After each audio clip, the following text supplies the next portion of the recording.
wajib iman, wajib aman, wajib imun.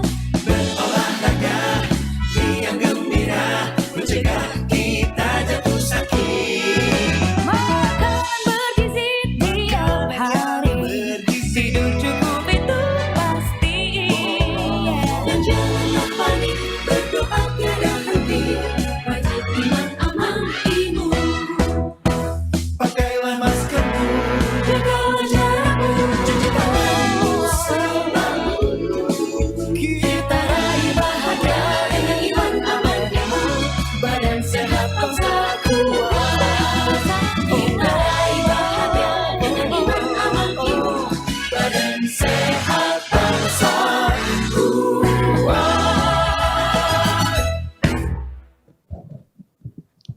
Halo, selamat siang semuanya Sobat Tangguh. Bagaimana kabarnya Anda hari ini? Senang sekali saya Melissa Gilbert dapat hadir menemani Anda kembali. Dan semoga semuanya tetap sehat, selalu semangat dalam beraktivitas. Dan juga ini tidak boleh lupa nih, jangan lelah, jangan lengah untuk selalu disiplin menerapkan protokol kesehatan kapanpun serta dimanapun Anda berada. Dan juga jangan lupa untuk bisa mengurangi kegiatan yang berpotensi menimbulkan kerumunan. Dan pada siang hari ini kita akan berdiskusi bersama. Kami siarkan secara langsung dari Media Center Satuan Tugas Penanganan COVID-19 Geraha BNPB Jakarta. Dan sahabat semua, WHO ternyata sudah mencatat bahwa layanan kesehatan primer atau layanan kesehatan tingkat pertama dapat menjadi jalan keluar dari kondisi pandemi di suatu negara. Sedangkan di Indonesia sendiri, hal ini bisa dilakukan melalui jaringan layanan kesehatan puskesmas yang jumlahnya sudah mencapai 10 ribuan dan ini juga sudah tersebar di seluruh Indonesia. Dan juga diperkuat oleh 784 ribu tenaga kesehatan yang ada. Dan memang yang namanya pondasi pembangunan kesehatan publik dapat diupayakan melalui integrasi layanan dan juga keterlibatan komunitas menghadapi berbagai macam ancaman serta tantangan kesehatan termasuk COVID-19. Karena itu, kini upaya untuk bisa memperkuat respon penanganan COVID-19 di puskesmas jadi langkah tepat sebagai garda terdepan dan juga dekat dengan masyarakat. Lalu bagaimana sebenarnya strategi penguatan peran puskesmas sebagai layanan kesehatan primer dalam penanganan COVID-19? Dan saat ini sudah bergabung bersama kita sejumlah narasumber melalui video conference dan juga yang telah hadir bersama kita di studio. Saya ingin menyapa dulu di studio ada Dr. Eka Sakti Oktoharyanto MPDK, Kepala Puskesmas Kelurahan Cempaka Baru, Kecamatan Kemayoran, Jakarta Pusat, yang juga merupakan Sekretaris Tim Mitigasi Dokter untuk pandemi COVID-19. Selamat datang, Dokter. Selamat siang, salam sehat. Salam sehat selalu. Dan juga saya ingin menyapa narasumber kami berikutnya ada Profesor Dr. Abdul Qadir, PhD SPTHT KLK Mars, selaku Direktur Jenderal Pelayanan Kesehatan Kementerian Kesehatan. Prof, bagaimana kabarnya? Sehat hari ini? Selamat siang Melissa, selamat siang. Ya, Alhamdulillah sehat. Alhamdulillah sehat. Dan kemudian saya juga ingin menyapa ada Dr. Monika Saraswati Sitepu MSc, selaku Subbidang Optimalisasi Fasilitas Kesehatan, Bidang Penanganan Kesehatan Satgas COVID-19, dan juga Kasubdit Puskesmas, Direktorat Pelayanan Kesehatan Primer Kemenkes. Halo dokter, bagaimana kabarnya hari ini? Kabar baik, Mbak Melissa. Selamat siang, Sobat Tangguh semua. Oke, dan ada juga satu lagi yang harus saya sapa, ada Dr. Tika Awalia Kamal, selaku Dokter Puskesmas Langensari 2. Halo Dr. Tika, bagaimana kabarnya? Oke, baik, nanti kita akan terhubung lagi dengan Dr. Tika. Dan juga sebagai informasi, sebelum kita mulai perbincangan kita di siang hari ini, kondisi studio yang kita gunakan sudah disanitasi. Mikrofon yang kami gunakan ini juga sudah didesinfeksi dan juga kami senantiasa menjaga jarak serta mengenakan masker. Dan talk show ini juga memperhatikan protokol kesehatan dan ditujukan untuk semua kalangan. Untuk itu, sebelum memulai perbincangan, saya ingin mengajak Anda semua sama-sama kita menggunakan hand sanitizer terlebih dahulu. Mari, Baik. Dok, semuanya kita gunakan hand sanitizer terlebih dahulu. Oke, ini cukup penting ya untuk selalu kita ingatkan. Gak boleh Betul, bosan-bosan betul untuk sekali. kita ingatkan. Baik, saat ini saya ingin menuju ke Profesor Qadir terlebih dahulu. Prof, boleh kita bicara sedikit soal peran puskesmas? Karena ini menarik ya. Peran puskesmas ini sebagai penyedia layanan kesehatan yang bisa dibilang paling dekat dengan masyarakat. Nah, dalam percepatan penanganan COVID-19 sendiri selama ini dalam 1 tahun ini seperti apa, Prof? Ya, betul Maisha, bahwa puskesmas itu adalah merupakan gatekeeper kita. Jadi mereka adalah garda terdepan dan langsung bersentuhan dengan masyarakat. Kenapa? Karena puskesmas ini tidak cuma memiliki puskesmasnya toh, tapi dia memiliki perangkat-perangkat yang lebih kecil lagi, yaitu ada posyandu, ada pustu dan sebagainya. Dan inilah yang merupakan garda terdepan dan langsung kontak dengan masyarakat. Oleh karena itu, pertanyaan kita sekarang ini adalah bagaimana sih peranan puskesmas dalam rangka penanganan COVID-19 ini? Saya kira ini tidak bisa dipungkiri lagi bahwa peran puskesmas itu sangat besar. Kenapa? Karena puskesmas itu dalam kegiatan sehari-hari dalam rangka penanganan COVID-19 ini mempunyai peranan pertama adalah pencegahan. Dia melakukan pencegahan. Kedua, tentunya melakukan deteksi terhadap adanya masyarakat yang terkena COVID-19. Dan ketiga adalah respons terhadap COVID-19. Oleh karena itu peranannya adalah pencegahan, deteksi, dan respons. Bagaimana caranya menjalankan peran itu? Tentunya dengan menjalankan 3 strategi. Strategi pertama adalah strategi 3T yang kita kenal dengan nama testing, tracing, dan treatment. Kegiatan ini dilakukan secara simultan oleh puskesmas.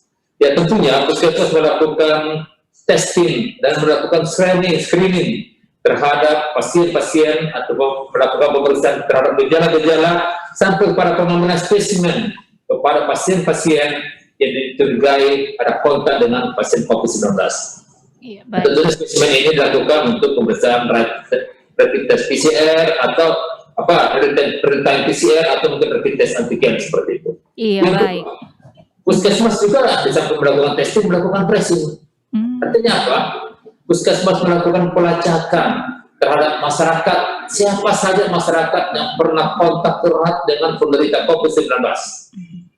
Puskesmas tentunya melakukan semacam wawancara atau pertanyaan secara dalam, menanyakan kepada semua pasien yang terkonfirmasi COVID-19, menanyakan siapa saja yang pernah kontak dengan beliau, dengan pasien tersebut. Dan semua yang kontak erat itu tentunya dilakukan pendataan kontak dan dengan demikian dilakukan tracing, dilakukan pemeriksaan terhadap mereka-mereka yang pernah kontak.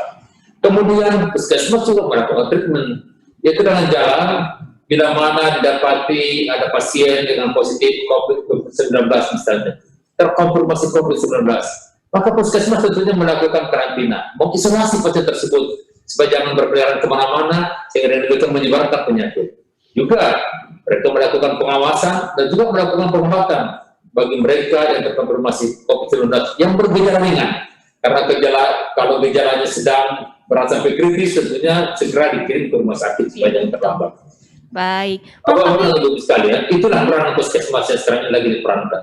Iya, betul sekali. Prof, tapi menarik juga kalau kita bicara soal Indonesia sendiri. Indonesia itu kan tersebar ya, dari ujung kanan, kiri, atas, bawah. Wah, kita itu benar-benar puskesmas ada di mana-mana. Tapi bagaimana kesiapannya sendiri, terutama yang berada di luar Pulau Jawa?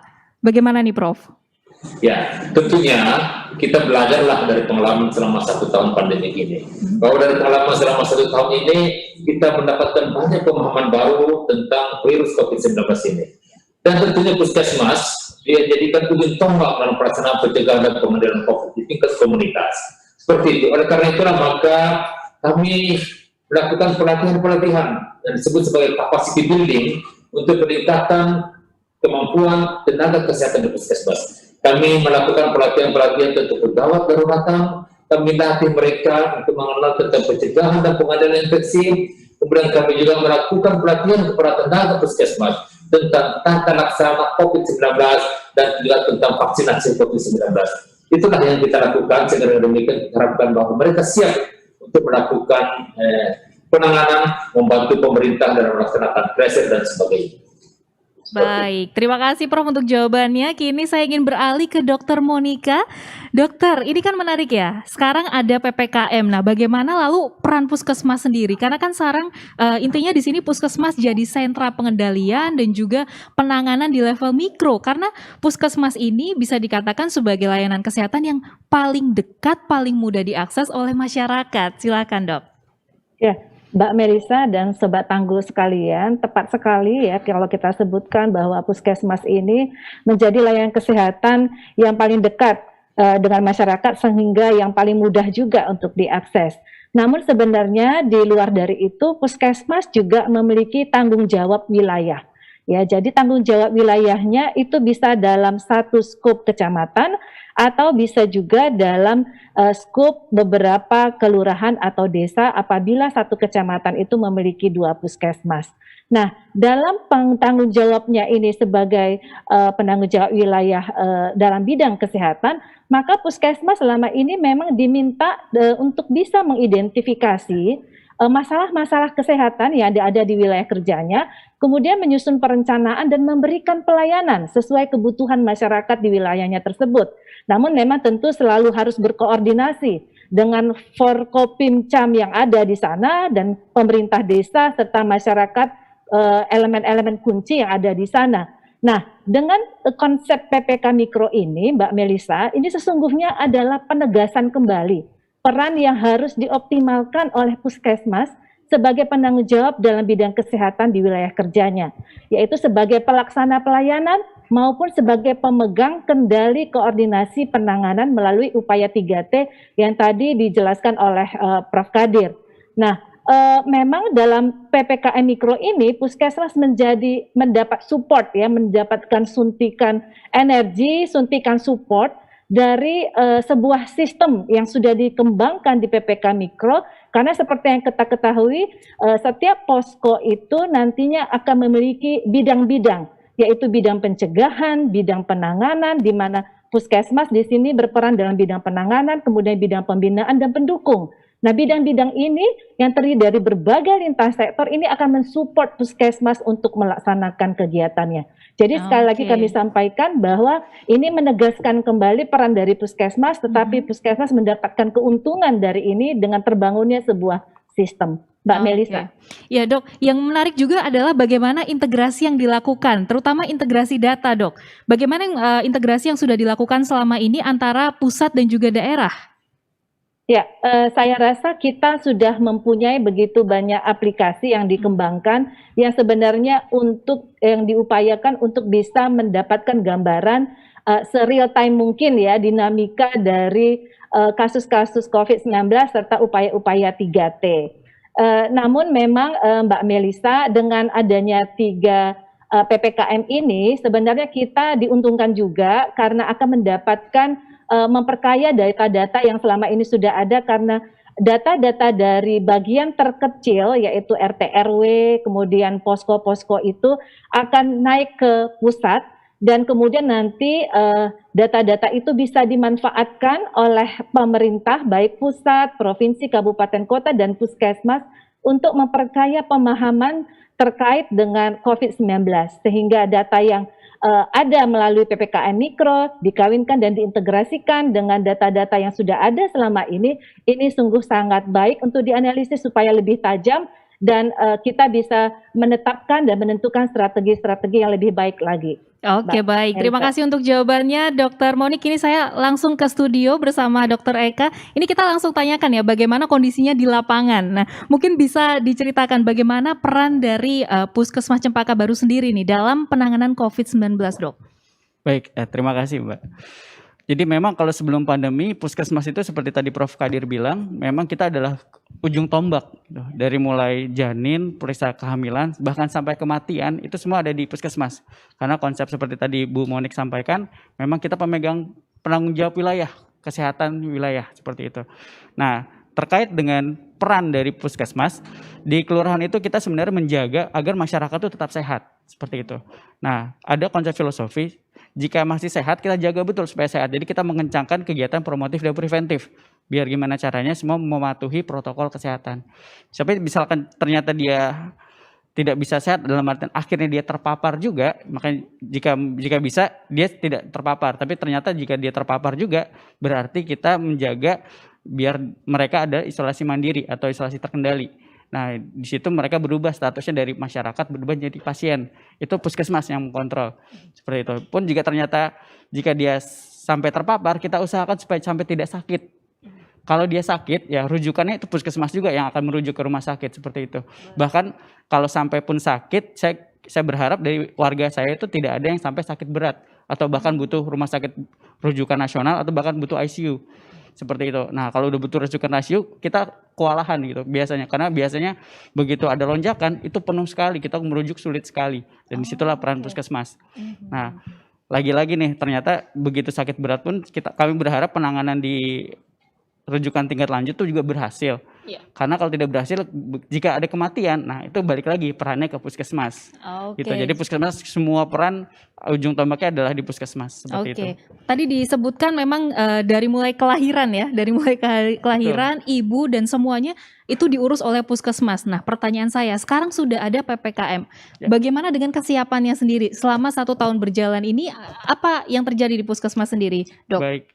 Kalau bicara kesiapan, siap nggak siap kita harus jalan. Harus siap berarti ya? Harus siap, seperti itu. Dari awal kita benar-benar memberlakukan dari mulai PSBB, kita turun ke lapangan, kita mewanti-wanti lebih jelas, bahkan kita membuat ada namanya wilayah pemantauan ketat, ada zonasi zona merah, kita melakukan koordinasi lintas sektor, menjaga agar data-data itu benar-benar sesuai dengan fakta, dan dengan fakta yang ada kita benar-benar kontrol gitu lapangan seperti itu. Dan perlu memberitahu, kita meskipun menjaga betul protokol PPI di puskesmas, semua dokter dan perawat di puskesmas saya itu survival. Wow, semuanya ya Iya, ini ya, Dok ya? survival Oke. semua, karena mau nggak mau karena tingginya kasus di Cempaka Baru kebetulan tertinggi se-Kemayoran, dan untuk se-Jakarta mungkin ada juga kurang lebih sama, tapi termasuk yang tinggi. Makanya kami berharap banget dengan masyarakat itu sehat, menjaga diri, itu menjaga kami juga sebagai benteng terakhir, seperti tadi ujung tombak pelayanan kesehatan di wilayah kita. Oke, baik. Ini artinya kita semua sama-sama harus menjaga kesehatan dan juga kebersihan. Terima kasih untuk jawabannya. Saya sekarang ingin bertanya kepada Dokter Tika. Nah, dokter, saya juga penasaran nih, bagaimana di Kecamatan Langansari 2 sendiri? Kondisinya di sana seperti apa kesiapannya? Silahkan. Ya, terima kasih Mbak Melisa. Sebelumnya selamat siang semuanya. Mohon maaf ya Mbak ya, tadi ada kesalahan teknis, jadi saya tadi agak susah masuk. Oke, untuk perkembangan dan kesiapan untuk penanganan COVID, khususnya di Kecamatan Langansari Kota Banjar, sebetulnya memang sudah berjalan ya Mbak selama setahun ini. Jadi memang untuk penanganan kasus COVID Corona ini memang harus bekerja sama dari bawah sampai atas, istilahnya dari tingkat yang terkecil mungkin ya, mungkin dari RT, RW, desa, kecamatan, begitu pula dengan puskesmasnya sendiri serta sampai dinas kesehatan. Nah, di sini memang kami melakukan penanganan itu sesuai yang direkomendasikan dari Kemenkes. Jadi kami juga melaksanakan yang 3T itu, tes, tracing, kemudian treatment. Jadi kami apabila ada pasien yang datang ke puskesmas, ke rawat jalan ataupun rawat inap, kebetulan puskesmas kami di sini ada rawat inapnya juga Mbak, sama ada ponetnya juga begitu. Jadi apabila ada pasien-pasien yang berkunjung, datang berobat, kemudian ada keluhan yang menurut dokter kira-kira kami melakukan tes atau misalkan disarankan untuk tes PCR. Nah, apabila ada hasil yang keluar positif, kami lakukan tracing, yaitu kontak erat. Dicari kontak eratnya dari pasien tersebut, dan kebetulan di sini kami juga tidak hanya bekerja sendiri, tidak hanya dari pihak puskesmas saja, karena untuk mencari kontak erat itu mungkin agak beratnya, karena kalau di wilayah mungkin ya berat dengan kondisi masyarakat. Terkadang masyarakat itu masih menganggap corona itu tidak ada perasaan gitu, atau aduh kenapa harus pakai masker dan lain-lain, mungkin itu ya Mbak ya. Iya, betul. Nah, jadi apalagi ketika ada kasus positif, mungkin kami di sini juga bekerja sama dengan bidan desanya. bidan desa di sini kami siap siaga 24 jam. Jadi ketika ditemukan kasus, kami langsung kontak dengan Bapak Kepala Desa atau Bapak Kelurahnya, kemudian RT RW, diberitahukan bahwa di daerah sekitar ada kasus yang positif, jadi mohon dibantu untuk mencari kontak eratnya. Nah, jadi warga di sana itu dikondisikan tidak hanya beban puskesmas saja, Mbak. Jadi memang harus kerjasama semuanya. Dari puskesmas dan lain-lain. Nah, setelah itu mungkin kami mengkondisikan masyarakat, memberitahukan kontak eratnya, nanti dicari lagi kasusnya dan Baik. diberikan pengobatan treatmentnya. Iya, baik Dokter Tika. Berarti ini artinya kita harus kembali lagi. Indonesia itu punya semangat gotong royongnya. Nah, ini yang harus dari sekarang mulai kembali diingatkan. Apalagi puskesmas ini punya peran yang cukup penting di sini. Dan saya juga ingin tanyakan, bagaimana dengan lonjakan kasusnya sendiri, Dok, di sana? Apakah cukup tinggi atau seperti apa? Mungkin sebetulnya kalau dibandingkan kota-kota besar sebetulnya belum ya. Cuman karena luas wilayah Kota Banjar itu sedikit, jadi memang lumayan banyak juga gitu, Mbak. Oke, baik. Terima kasih, Dok, untuk jawabannya. Ya. Saya ingin beralih lagi ke Prof. Kadir. Prof, ini kan menarik ya. Kita saat ini bisa katakan sudah masuk ke proses vaksinasi. Nah, puskesmas terutama di daerah tentunya harus menjalankan perannya nantinya. Bagaimana nanti puskesmas di daerah ini bisa menjalankan perannya, dan juga apakah infrastruktur dalam menjalankan vaksinasi sudah ideal?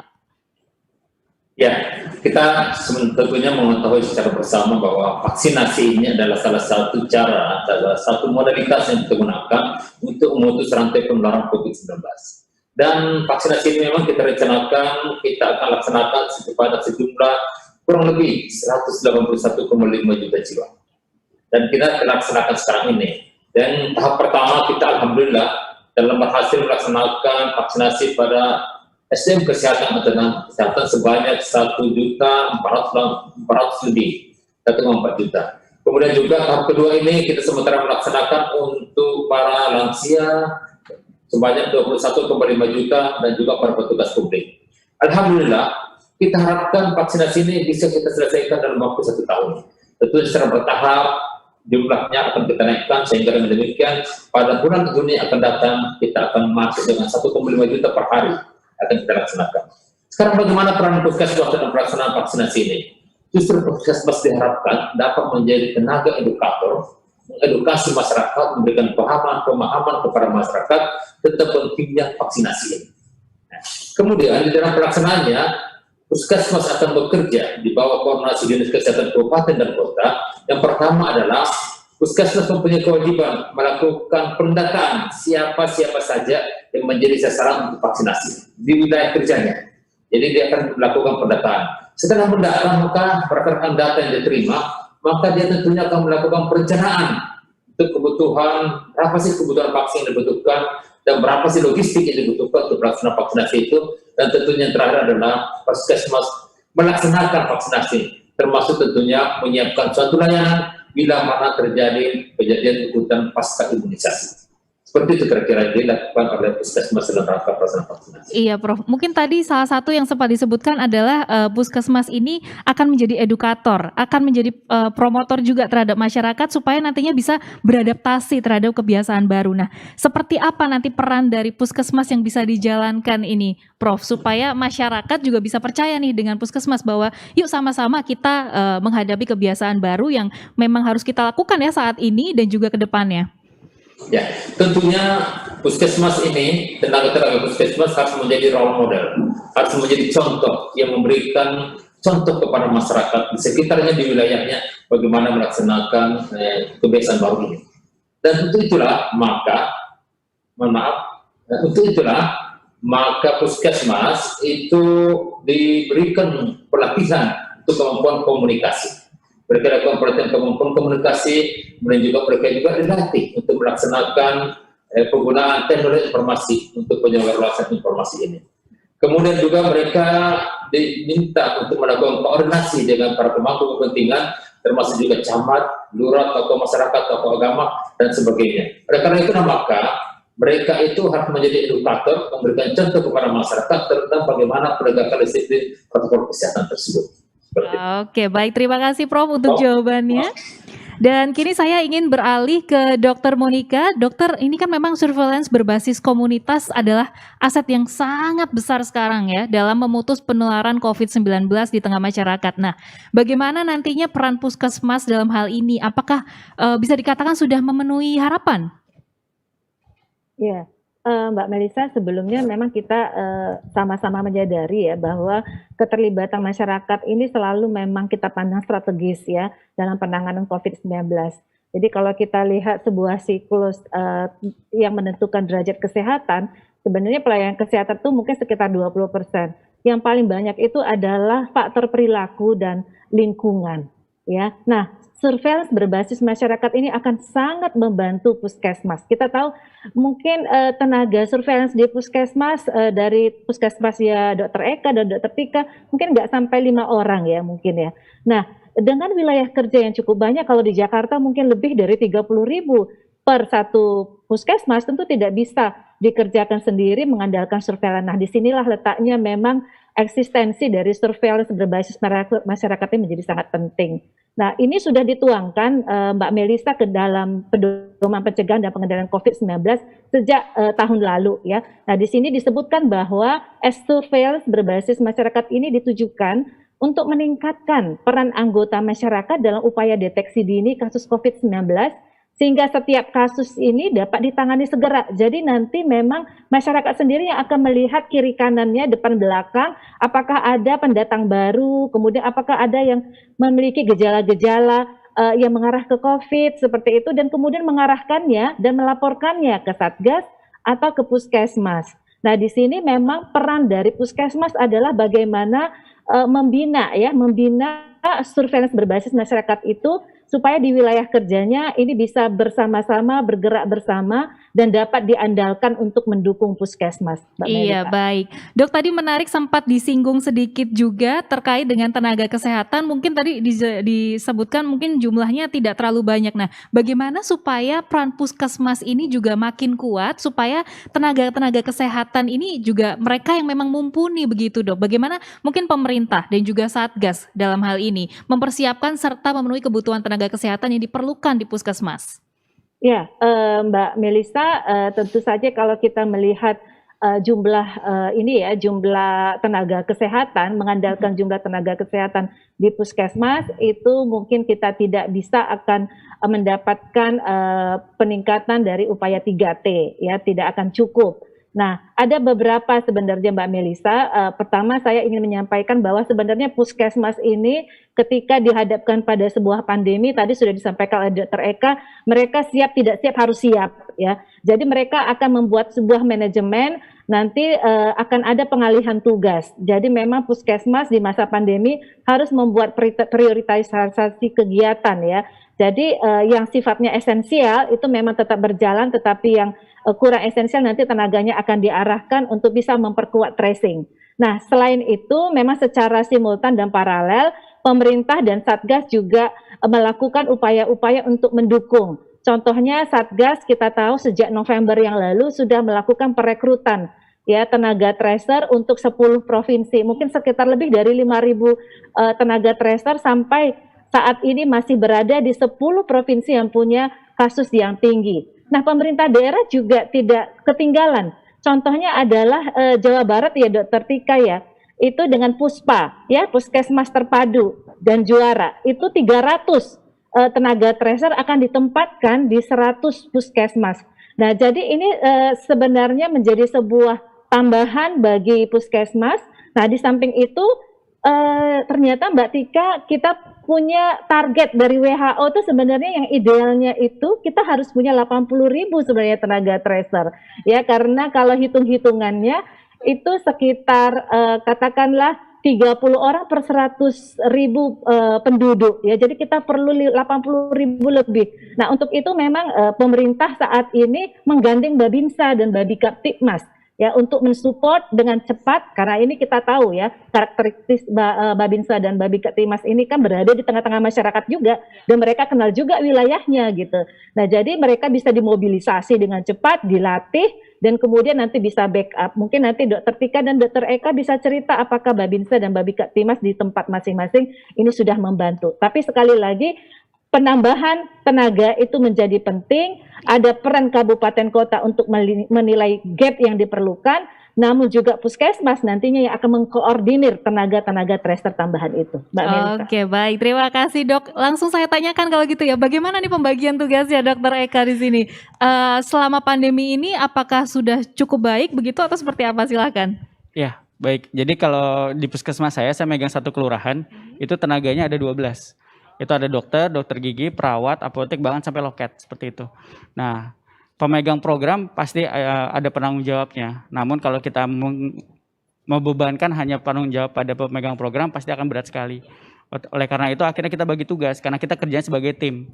Akhirnya yang bahkan loket pun kita menjadi penanggung jawab RW.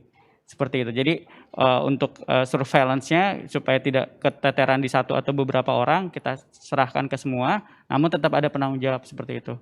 Jadi kita ada 10 RW, kita bagi masing-masing pegang RW-nya untuk koordinasi lintas sektor, seperti itu. Jadi terima kasih kepada Pak Lurah juga, kepada Babinsa, Babinkantimas, juga Pak RW, semuanya sangat mendukung. Karena saya selalu menekankan kepada warga, dokter atau bahkan tenaga puskesmas itu adalah benteng terakhir gitu. Harus dilindungi, jangan sampai apa-apa sebelah ke puskesmas, apa-apa puskesmas suruh turun dan lain sebagainya. Akhirnya ketemu dengan banyak pasien yang positif, akhirnya bertumbangan. Dan itu sudah terbukti. Namun alhamdulillah kita masih bisa bekerja secara optimal dengan pembagian tugas yang ada. Sekarang ditambah dengan vaksin. Nah jadi 12 itu hari ini saja kita shift pagi, kita ada 2 shift. Shift pagi itu kita sudah ada 107 orang yang divaksin.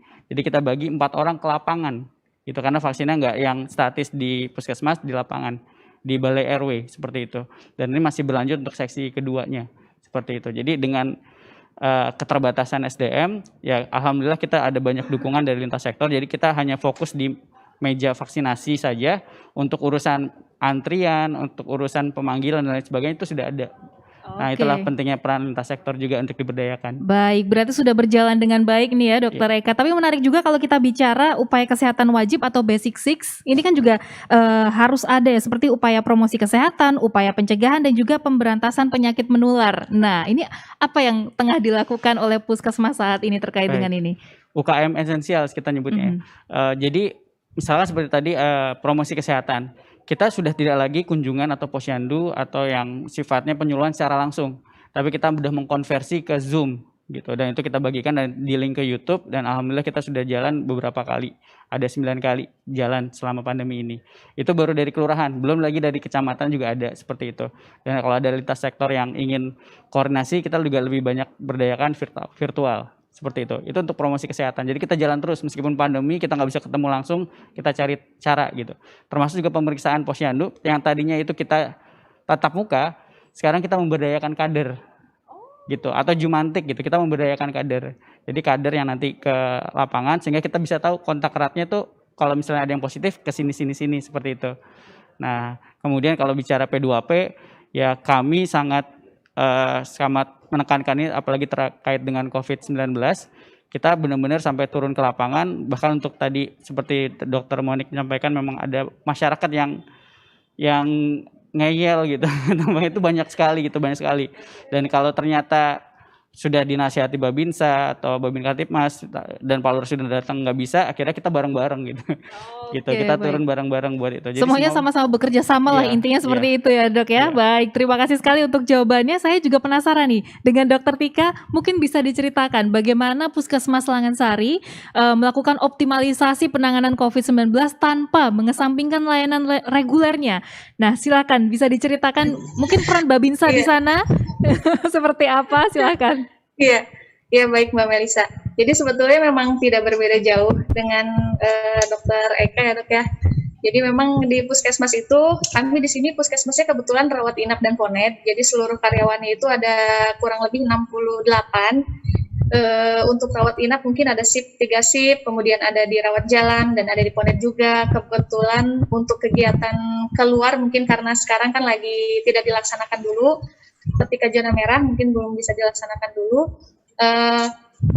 Tidak berbeda jauh mungkin Mbak, jadi sama aja. Kami di sini juga bagi-bagi tugas. Jadi ketika melaksanakan tracing atau kegiatan ke lapangan, selain dari petugas puskesmas, kami juga memang bekerja sama dengan lintas sektor. Jadi kami mengajak para ibu-ibu kader, mengandalkan ibu kader, kemudian informasi dari Pak Babin, kemudian dari RT RW, karena kami di sini juga koordinasi memang selain tatap muka atau langsung, memang ada grup WA-nya khusus. Jadi ketika memang ada masyarakat yang datang, kemudian dicurigai dengan misalkan seperti gejala mengarah ke COVID, mungkin bisa dikoordinasikan dengan kader, kemudian dilaporkan ke bidan desa dan ke pihak puskesmas. Kebetulan di sini juga kami punya RW siaga, jadi satu wilayah puskesmas itu ada 2 desa dan 1 kelurahan, terdiri dari 23 RW, dan RW siaganya sudah berjalan. Jadi untuk kerjasamanya sudah cukup baik. Sangat efektif nampaknya di sana juga ya. Baiklah, dokter, kan kalau kita bicara pandemi, ini pandemi sudah berjalan kurang lebih 1 tahun. Nah, bagaimana dengan masyarakatnya sendiri? Mungkin masih ada kekhawatiran tidak untuk datang ke puskesmas? Ya, kalau melihat dari jumlah kunjungan, memang ada penurunan, Mbak. Jadi yang sebelum pandemi itu memang misalkan jumlahnya sampai ratusan lebih. Sekarang 1 bulan kunjungan hanya puluhan. Jadi memang mengalami penurunan karena setelah dicari tahu lewat kader ke masyarakat, kenapa tidak mau ke puskesmas? Jadi alasannya memang takut katanya. Masih takut corona, seperti itu sih Mbak. Oke, baiklah, terima kasih jawabannya dokter. Dan saya ingin menuju ke Profesor Kadir. Prof, ini kan menarik ya, bagaimana sebenarnya regulasi dan juga prioritas kebijakan dari pusat terhadap peran strategis puskesmas dalam sistem kesehatan nasional, terutama saat ini ke depannya juga harus dilakukan. Nah, bagaimana yang sudah dilakukan saat ini, Prof? Ya, memang puskesmas ini sebenarnya kita arahkan untuk menjalankan fungsi promotif preventif sebenarnya. Jadi fungsi utamanya adalah promotif dan preventif. Oleh karena itu diharapkan bahwa puskesmas ini mampu melaksanakan kebijakan pembangunan di wilayah kerjanya. Jadi dia harus bisa menjamin bahwa di dalam wilayah kerjanya itu betul-betul itu semua aturan-aturan kesehatan dilakukanlah promotif preventif, sehingga dengan demikian yakin bahwa di wilayah kerjanya itu semua masyarakat itu bisa sehat, seperti itu kira-kira. Oleh karena itu kita harapkan bahwa puskesmas harus mampu mewujudkan yang disebut sebagai kecamatan sehat, termasuk juga pelaksanaan standar pelayanan minimal di bidang kesehatan di daerah tersebut harus dilaksanakan. Oleh karena itu memang diharapkan fungsi-fungsi utama puskesmas itu adalah lebih banyak keluar, bukan menunggu di puskesmas, tetapi dia lebih banyak keluar memberikan edukasi, memberikan semacam penyuluhan, memberikan semacam usaha-usaha preventif dan promotif kepada masyarakat, supaya masyarakat itu mempunyai pola hidup yang sehat seperti itu. Dan ini telah kita payungi dengan berbagai macam aturan. Ada Permenkes, ada Perpres nomor 72 tahun 2012 tentang sistem kesehatan nasional, ada PP nomor 18 tahun 2020, dan ada juga berbagai regulasi-regulasi lainnya. Jadi harapan kita puskesmas ini sedapat mungkin jangan cuma pasif berada di ruangan puskesmas menunggu pasien, tapi sedapat mungkin banyak ke lapangan memberikan edukasi kepada masyarakat tentang bagaimana pola hidup sehat dan gerakan masyarakat di Indonesia sehat seperti itu. Oke, baiklah. Lalu tadi sempat disebutkan soal keberadaan puskesmas. Menariknya kita sudah punya sekitar 10.000 puskesmas yang tersebar di seluruh wilayah Indonesia. Apakah rasio keberadaan puskesmas saat ini memang bisa dikatakan cukup untuk melayani kebutuhan kesehatan masyarakat secara merata ini, Prof? Dan juga mungkin bagaimana strategi pemerintah supaya kebutuhan pelayanan kesehatan itu memang bisa merata semuanya di setiap daerah? Ya, jadi kita punya kebijakan sebenarnya bahwa di dalam satu kecamatan minimal harus ada 1 puskesmas.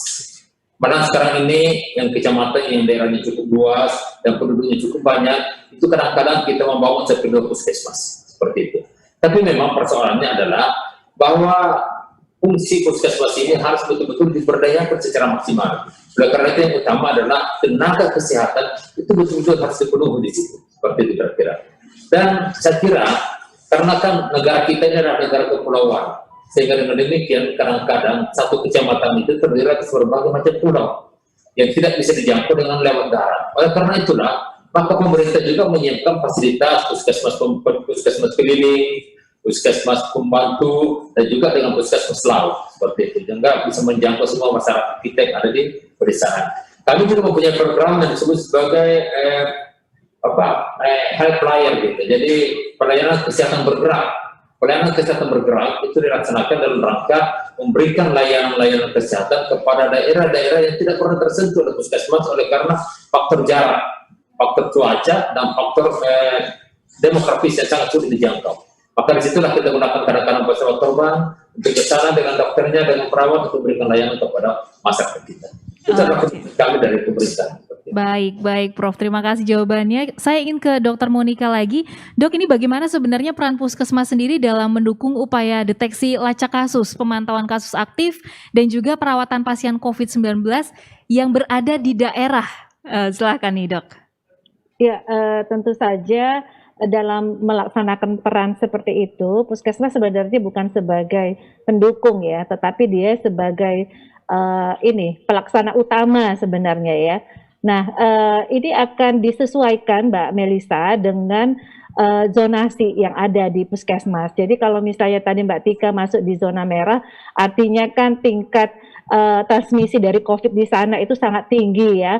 Nah, maka petugas-petugasnya akan sangat aktif berkoordinasi dengan lintas sektor, tadi sudah diceritakan ya, untuk bisa membantu mengejar ya. Satu kasus aktif itu kan kurang lebih kita bertarget 10, 15 sampai 30 dapat kontak eratnya ya. Nah, itu dilakukan tentu saja harus dengan koordinasi dengan Babinsa, Babinsa ataupun dengan kader. Tidak bisa juga sendiri karena ada keterbatasan. Nah, kemudian terkait dengan pemantauan kasus. Nah, ini yang agak sulit sebenarnya Mbak Tika, terus terang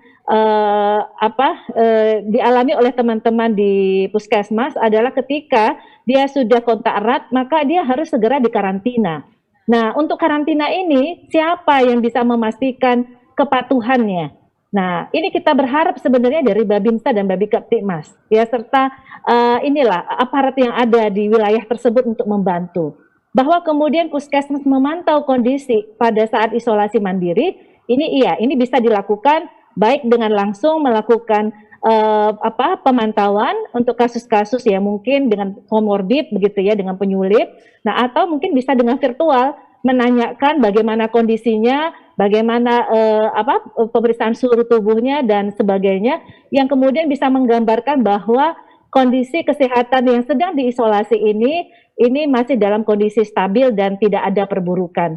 Namun memang di sini letaknya adalah bagaimana dokter di puskesmas bisa dengan cepat nanti mengidentifikasi jika ada tanda-tanda kegawat daruratan nafas yang harus segera dilakukan rujukan. Jadi itu merupakan tantangan buat teman-teman puskesmas yang ada di zona merah. Oke, baiklah. Terima kasih Dok untuk jawabannya. Saya mau langsung nih tanya, apa tantangan ataupun kendala yang kini tengah dihadapi nih Dok di puskesmas tempat dokter saat ini bekerja? Silakan. Ya, baik. Kendala pada umumnya sih masih bisa kita atasi ya. Cuman memang yang paling sulit sekali adalah stigma dari masyarakat yang masih besar seperti itu. Dan kami berharap di sini sebenarnya masyarakat bisa turut andil. Contohnya seperti tadi Dokter Menik sampaikan, ketika dia isolasi mandiri, status dia adalah pasien. Karena dia pasien berarti harus ada yang memantau seperti itu. Nah, itulah harus dia berkoordinasi dengan puskesmas seperti itu. Hal ini terjadi di puskesmas kami.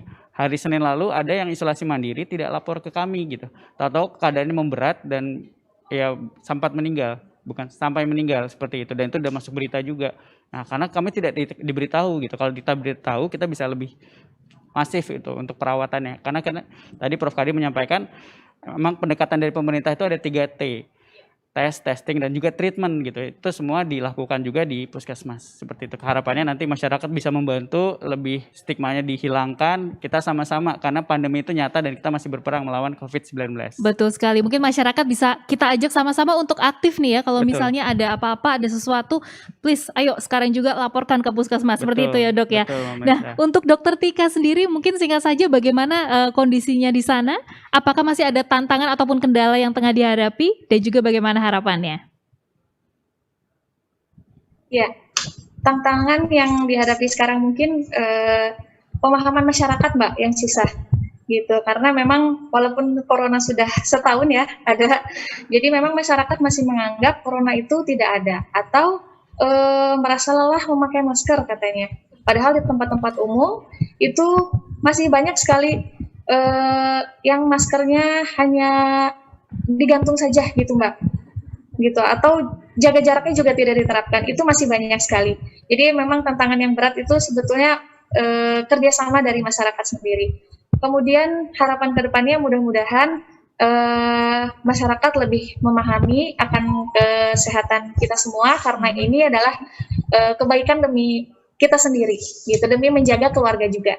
Oke, baik, terima kasih dokter untuk jawabannya, dan Prof. Kadir mungkin bisa singkat memberikan himbauan nih supaya rekan-rekan yang tengah berjuang di garda terdepan ini tidak lelah, tidak getar lagi, bisa membangun fondasi kesehatan masyarakat Indonesia yang baik sehingga ke depan kondisi kesehatan masyarakat kita juga semakin baik. Silakan Prof. Ya, terima kasih Nancy. Jadi atas nama pemerintah, atas nama Kementerian Kesehatan, dan atas nama pribadi, saya tentunya pertama-tama ingin mengucapkan apresiasi, memberikan apresiasi dan terima kasih yang sebesar-besarnya kepada rekan-rekan saya, para tenaga kesehatan, para dokter puskesmas dan tenaga kesehatan lainnya yang telah berjuang membantu pemerintah dan membantu kita semua dalam rangka penanganan COVID-19 ini. Mereka adalah orang-orang yang langsung berhubungan dengan masyarakat, dan mereka adalah merupakan garda, kalau tadi disebut garda terakhir sebenarnya tenaga kesehatan ini, karena garda terdepan itu adalah masyarakat. Oleh karena itu saya ingin menyampaikan untuk selalu menjaga diri, menjaga kesehatan, memperbaiki imunitas, dan tentunya yang paling utama adalah sedapat mungkin bekerja pada saat kondisi tubuh dalam keadaan yang fit. Jadi bila mana kondisinya tidak sehat betul, tolong istirahat, minta tolong digantikan oleh yang lain. Kedua, tolong juga supaya dalam melaksanakan tugas-tugas ini tetap memperhatikan penggunaan APD secara lengkap, karena bagaimanapun juga ini adalah sesuatu musuh yang tidak kelihatan. Jadi barangnya ini adalah musuh yang tidak kelihatan yang setiap saat akan mengincar kita. Oleh karena itu kita selalu harus waspada. Dan tentunya yang paling utama adalah berdoa, untuk selalu berdoa kepada Tuhan Yang Maha Kuasa supaya kita semua diberikan perlindungan dan bisa melaksanakan amanah dan kewajiban kita dengan sebaik-baiknya. Saya kira itu harapan saya kepada teman-teman saya. Baik, terima kasih Prof. Dan terakhir Dr. Monica mungkin bisa singkat bagaimana kemudian pandemi ini jadi sarana meningkatkan sistem pelayanan kesehatan masyarakat di seluruh Indonesia. Silahkan Dok. Ya, terima kasih Mbak Melisa. Kita belajar banyak sekali dalam 1 tahun ini ya, bagaimana kemudian sektor kesehatan ternyata sangat mempengaruhi perekonomian dan segala sendi-sendi kehidupan. Nah, oleh sebab itu memang sistem kesehatan, penguatan pelayanan kesehatan primer ini tidak bisa dikerjakan hanya dari sektor kesehatan semata. Diperlukan upaya lintas sektor yang lain, upaya kesehatan masyarakat atau public health, serta upaya kesehatan yang berasal dari lintas sektor semua, mendukung teman-teman yang berada sebagai gatekeeper di ujung paling depan ini, yang berada di komunitas, untuk bisa bersama-sama kita mengidentifikasi sedini mungkin adanya ancaman-ancaman wabah yang nanti bisa menyebabkan dampak yang begitu besar di masyarakat kita. Mungkin itu Mbak Melisa. Baik, terima kasih Dr. Monica untuk jawabannya, dan kita saat ini sudah di penghujung acara. Semoga perbincangan kita hari ini dapat bermanfaat untuk kita semua, dan juga jangan lupa untuk selalu memakai masker dengan benar, menjaga jarak serta menghindari kerumunan, mencuci tangan menggunakan sabun dengan air yang mengalir, dan juga mengurangi mobilitas. Dan ingat juga pesan Ketua Satgas COVID-19 Letnan Jenderal TNI Doni Monardo. Apa yang kita lakukan agar disiplin dan juga patuh memakai masker, menjaga jarak, dan menghindari kerumunan, serta mencuci tangan, belum sebanding dengan beratnya perjuangan para dokter serta tenaga kesehatan yang merawat pasien di rumah sakit. Mereka yang mengabaikan protokol kesehatan sehingga menimbulkan korban jiwa, bukan hanya dimintai pertanggungjawaban di dunia, tetapi juga di akhirat.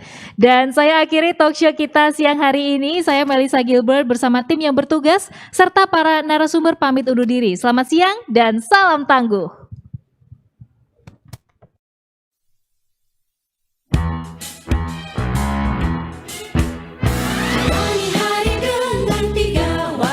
Wajib iman, wajib aman, wajib imun. Berolahraga, riang gembira, mencegah